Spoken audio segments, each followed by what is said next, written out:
প্রধান উপদেষ্টা মহোদয়ের কাছে এসেছিলাম আমাদের কতগুলো রাজনৈতিক কনসার্ন নিয়ে কথা বলার জন্য। বিশেষ করে আগামী 2026 ফেব্রুয়ারি মাসে যে জাতীয় সংসদ নির্বাচন অনুষ্ঠিত হবে, সেই জাতীয় সংসদ অনুষ্ঠানকে অর্থবহ, নিরপেক্ষ, সকলের কাছে গ্রহণযোগ্য করে তোলার জন্য এই মুহূর্ত থেকে যেটা প্রয়োজন হচ্ছে অন্তর্বর্তীকালীন সরকারকে এখন কেয়ারটেকার গভর্নমেন্টের আদলে নিতে হবে। অর্থাৎ কেয়ারটেকার গভর্নমেন্টের বলতে আমরা যা বুঝাই, অর্থাৎ তত্ত্বাবধায়ক সরকার, সেই ভূমিকায় তাদেরকে যেতে হবে। ও সেই জন্য প্রথমেই যে বিষয়টির প্রয়োজন হবে তা হচ্ছে প্রশাসনকে পুরোপুরিভাবে নিরপেক্ষ একটা ধারণা জনগণের মধ্যে তৈরি করতে হবে।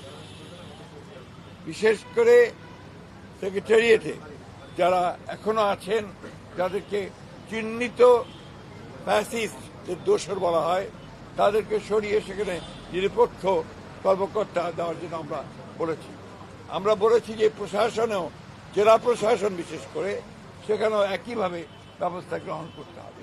এবং আমরা কিছু কিছু কথা বলে এসেছি যেগুলো আমরা মনে করেছি যে তারা এখনো সেই পুরনো সরকারের, ফ্যাসিস্ট সরকারের স্বার্থ পূরণ করছে, তাদেরকে অপসারণের কথা আমরা বলেছি। আমরা সেই সঙ্গে পুলিশের নিয়োগের ক্ষেত্রে, বিশেষ করে যে সমস্ত আপনার নতুন করে নিয়োগ দেওয়া হবে বা আপনার পদোন্নতি দেওয়া হবে, সেই ক্ষেত্রে একদম নিরপেক্ষ অবস্থা নেওয়ার কথা আমরা বলে এসেছি যে বিচার বিভাগে, বিশেষ করে হায়ার জুডিশিয়ারিতে এখনো যে সমস্ত ফ্যাসিস্টদের দোষর আছেন তাদেরকে সরিয়ে সেখানে নিরপেক্ষ বিচারকদের দেওয়ার ব্যবস্থা করতে হবে। যদিও এটা জুডিশিয়ারি ব্যাপার, তারপর প্রধান উপদেষ্টা যেহেতু সবকিছু দায়িত্বে আছেন, তার কাছে আমরা আমাদের সেই কনসার্নগুলো জানিয়ে এসেছি।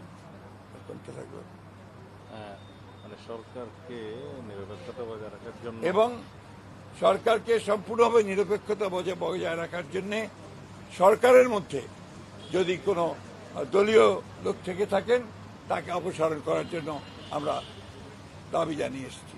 এটাই ছিল প্রধান মূল কথা। জি, না, আমরা যা বলার বলে এসেছি। প্লিজ, আমরা সব আমাদের কথা আপনাকে বললাম, এটাই আমাদের মূল কথা।